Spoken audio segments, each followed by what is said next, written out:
మీ అందరికీ వందనములు. మీ అందరూ బాగున్నారా? ఈరోజు దేవుని వాక్యము పేతురు రాసిన మొదటి పత్రిక 5వ అధ్యాయము 4వ వచనం.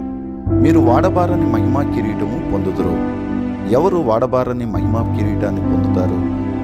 దేవుని కాపుదలలో తమ క్రైస్తవ జీవితాన్ని ఎవరైతే జాగ్రత్తగా కాపాడుకుని దేవుని యొక్క సన్నిధిలో శ్రమలను, బాధలను, కష్టాలను, నష్టాలను అనుభవిస్తూ దేవునికి సాక్షిగా బ్రతుకుచు ఆయన మహిమను ఈ లోకానికి ఎవరైతే చాటుతారో వారు, అంతేకాదు ఈ లోకములో దేవుని చిత్తానుసారమైన, దేవుని ఇష్టానుసారమైన జీవితాన్ని జీవిస్తూ సిద్ధ మనసుతో దేవుని మీద ఆధారపడి ఎవరైతే జీవిస్తారో వారు ఈ లోక సంబంధమైన దుర్లభాపక్షం నుండి దూరముగా ఉండి దేవుడు అప్పగించిన ప్రతి దానిని జాగ్రత్తగా కాపాడుకుంటూ దేవుని యొక్క సన్నిధిలో మాదిరికరమైన జీవితాన్ని జీవిస్తూ అనేకులకు సాక్షులుగా బ్రతికే వారికి దేవుడు ఇవ్వబోతున్న గొప్ప బహుమానం వాడబారని మహిమా కిరీటం.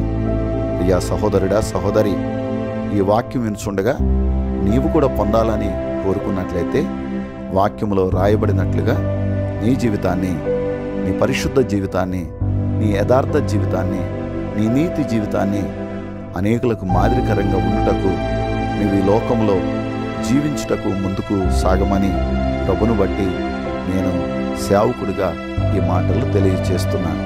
నిజమే, ఈ లోకంలో అనేక రకాలైనటువంటి మనకు ఆటంకాలు, దేవుని యొక్క ఇష్టముల నుండి తప్పించడానికి ఎన్నో అడ్డంకులు వస్తూ ఉంటాయి. అయితే దేవుని చిత్తాన్ని గుర్తెరిగి దేవుని ఇష్టానుసారమైన జీవితాన్ని జీవిస్తూ సిద్ధ మనసుతో ముందుకు సాగితే నిజముగానే ఆ మహిమా కిరీటాన్ని మనము కూడా పొందగలుగుతాం. అలాంటి మహిమా కిరీటాన్ని అనగా వాడబారని మహిమా కిరీటాన్ని పొందుటకు మనకును మన కుటుంబాలకును పరిశుద్ధుడైన దేవుడు, మహామహుడైన దేవుడు, సజీవుడైన దేవుడు, ప్రేమా సంపూర్ణుడైన దేవుడు మనందరికీ అనుగ్రహించి దీవించునుగాక. ఆమేన్.